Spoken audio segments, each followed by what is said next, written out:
Olá, estamos aqui novamente. Meu nome é Joyce, eu sou professora de língua portuguesa da Secretaria Municipal de Educação de Barretos, certo?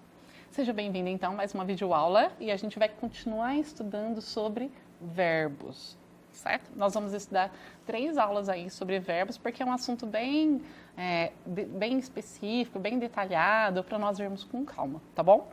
Então hoje nós vamos estudar o quê? Um modo indicativo. Né? Indicativo. Será que ele indica alguma coisa? Será que é isso que é um modo indicativo? Vamos recordar primeiro o que é modo. O que é esse tal de modo verbal? Né? Ele é a maneira pela qual o falante expressa sua atitude em relação ao que diz.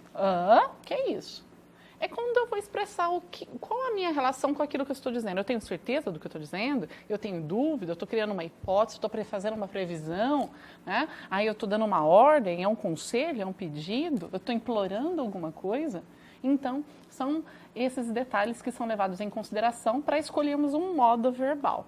E o que seria, quais são os 3 modos verbais que nós temos? O indicativo, o subjuntivo e o imperativo. Hoje, então, nós vamos estudar o modo indicativo. O que seria esse modo indicativo? Não é porque ele está indicando alguma coisa, mas sim porque ele está expressando uma certeza.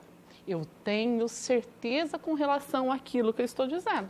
Se eu falo, eu almocei às 12 horas, eu tenho certeza que eu almocei, certo?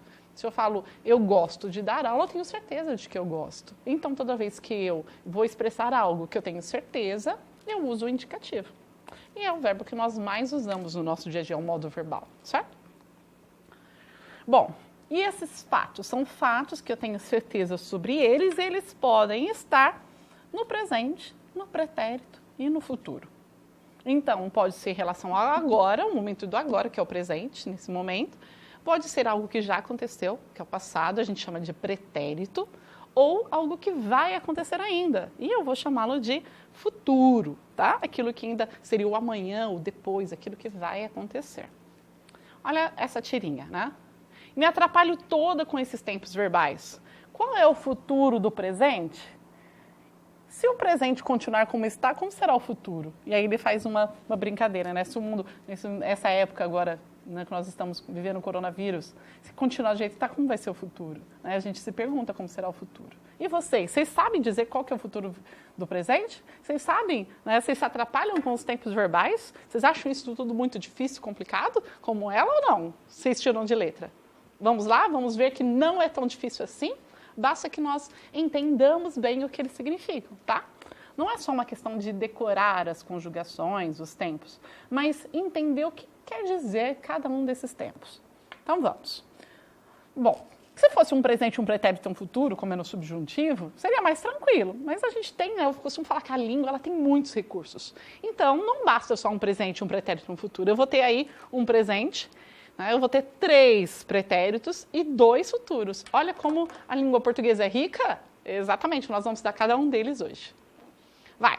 Presente do indicativo, o mais básico, o mais fácil, o mais tranquilo de todos, certo? Ele situa o fato em um momento coincidente com o momento da fala, que é o agora. Então, o momento, aquela ação acontece no momento de agora, no meu presente, certo? Bom, então um exemplo, eu canto, tu cantas, ele canta, nós cantamos, vós cantais, eles cantam, né? Eu vendo, tu vendes, ele vende, nós vendemos, vós vendeis, eles vendem, e assim por diante. Vocês têm aí no material de vocês as conjugações para olhar com calma e atenção. E aí? Tranquilo, presente do indicativo tranquilo.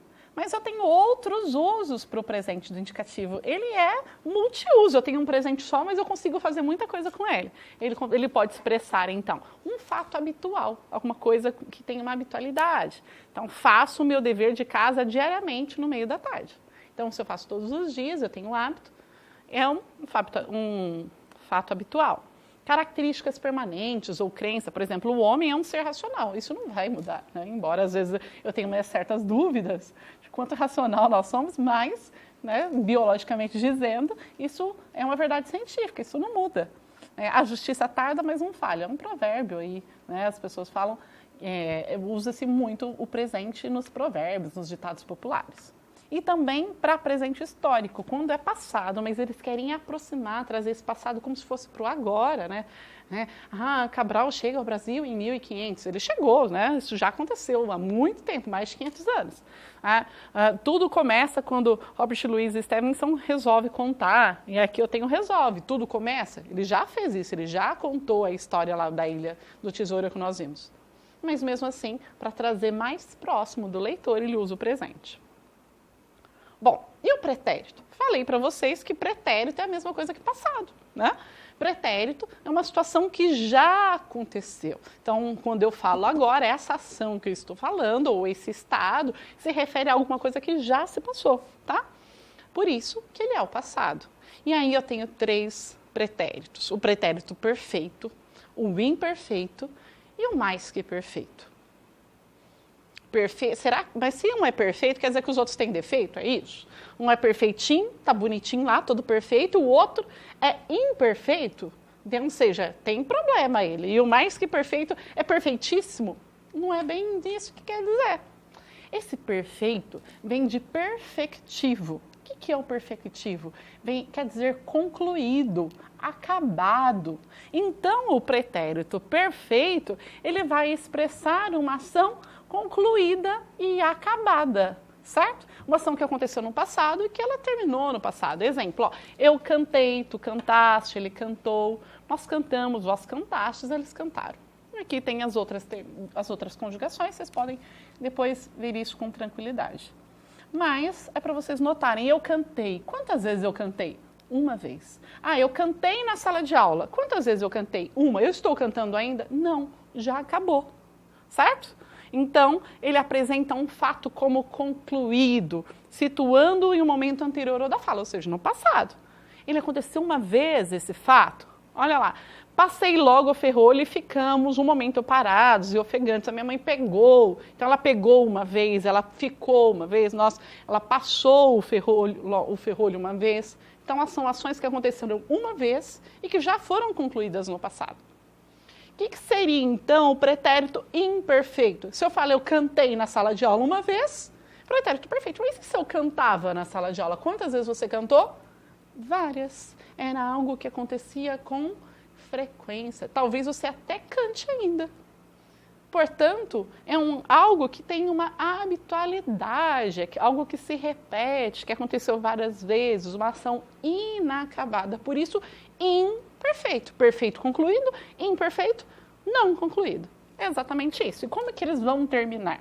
O pretérito imperfeito, a primeira conjugação vai terminar em vá. Vai ter esse vá. Eu cantava, tu cantavas, ele cantava, nós cantávamos.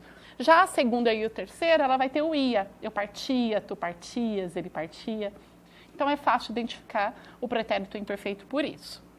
E como nós já falamos, ele indica um fato situado no passado, mas apresentado como não concluído, não acabado, ou um fato que se repete. Olha aqui, ó. De fato, parecia-nos impossível permanecer mais tempo na casa. O carvão que caía sobre a grelha da cozinha ou o tic-tac do relógio nos davam medo. Quando eu tenho parecia e o davam medo, parecia-nos ainda parece. É um fato não concluído. Aquilo nos dava medo, eu ainda sinto medo quando eu penso. Então, é um fato não concluído. Agora, quando eu falo que o carvão que caía sobre a grelha, ele não caiu uma vez só, ele ficou caindo repetidamente. Então, ele expressa uma repetição, certo? Então, o imperfeito ou repetição ou algo inacabado no passado, que aquilo ainda acontece no presente. E o mais que perfeito, né? O que seria esse mais que perfeito? Gente, o mais que perfeito, às vezes vai ler, o aluno olha assim, vai ler o texto, né? Quantas vezes a gente vai ler o texto e o aluno não sabe ler? Cantará? Não tem acento, é cantara mesmo. Eu cantara, tu cantaras, ele cantara, nós cantáramos, vós cantareis, eles cantaram.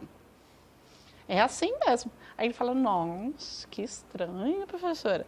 Por quê? Porque na linguagem hoje em dia ele está meio morto, né? No nosso dia a dia nós não empregamos o mais que perfeito assim, nós nos trocamos pelo mais que perfeito composto. Em vez de falar eu vendera, eu falo eu tinha vendido. Em vez de falar eu partira, eu tinha partido, eu havia partido. Nós usamos o mais que perfeito, sim, nós só não usamos dessa forma. nós usamos na forma composta. A gente usa dois verbos no lugar dele, tá? Eu tinha brincado, eu tinha estudado, eu tinha partido. E é assim que nós falamos. Bom, o pretérito mais que perfeito, o que ele é? Ele apresenta um fato concluído anterior a outro já situado no passado. Olha, vamos pensar, ó, papai já tinha chegado quando a noite caiu, certo? Então, quando eu falo papai já tinha chegado, eu tenho tinha chegado e a noite cair. O que aconteceu primeiro? A noite caiu primeiro ou o papai chegou primeiro? É a ação de cair ou de chegar que aconteceu primeiro? Então, primeiro anoiteceu, a noite caiu e depois... Não, papai já tinha chegado. Então, primeiro ele chegou e depois anoiteceu. E o que é esse pretérito, então, mais que perfeito? Eu tenho duas ações no passado. Eu tenho uma que aconteceu primeiro e depois eu tenho a outra. Aquilo que aconteceu, se eu falasse assim, ó, papai chegou quando a noite caiu, parece que as duas coisas aconteceram ao mesmo tempo. Se eu colocar os dois no pretérito perfeito, como o caiu e o chegou, parece que os dois são simultâneos, mas não. O pai chegou antes de escurecer, antes da noite chegar. Então, para mostrar que ele é anterior ao cair, eu tenho dois verbos no passado, o chegar e o cair. Mas para mostrar que ele chegou antes, ele é mais longe, mais distante que o pretérito perfeito, por isso que é mais que perfeito.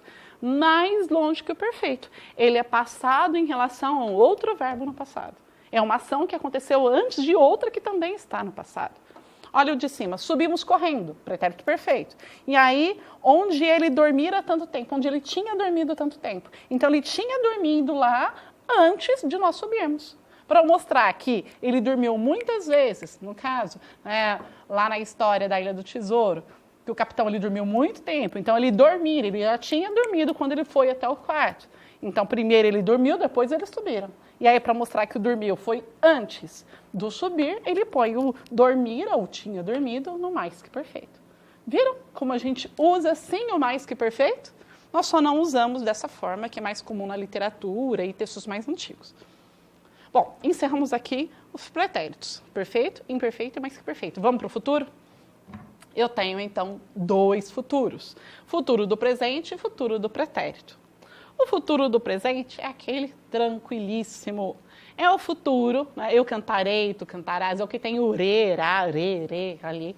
Né? E que eu vou ter o aotil no eles. Cantarão, venderão, partirão. Né? Ele tem que ser oxítona. A última sílaba é mais forte. Eu não posso falar cantaram ali, é cantarão, tá? Então, esse é o futuro. Que futuro é esse? É futuro. Olha, o próprio nome já fala, olha como é simples. Futuro do presente. Uma ação que vai acontecer no futuro em relação ao tempo presente, em relação ao agora. Indica um fato certo ou provável que é posterior ao momento de fala. Então, se eu falo viajarei amanhã, é futuro, viajarei. Certo? Posso trocar aqui, por exemplo, eu nunca esquecerei o conforto que senti. Esquecerei no futuro. Né? Ou no dia a dia, nós também estamos usando muito a locução no lugar desse futuro do presente. Então, em vez de mostrarei, vou mostrar. Eu vou mostrar, vou pegar o que me deve, em vez de pegarei. No nosso dia a dia, é muito mais comum o uso da locução de dois verbos, vou pegar, vou mostrar e assim por diante, em vez do verbo realmente uma forma só, da forma única. E o que seria o futuro do pretérito? O último aqui, do indicativo. Ó, é aquele que tem o ri. Eu cantaria, eu venderia, nós venderíamos, eles partiriam, eu vou ter esse ri. Tá? Ele não vai terminar em aotil no final, ele termina em am.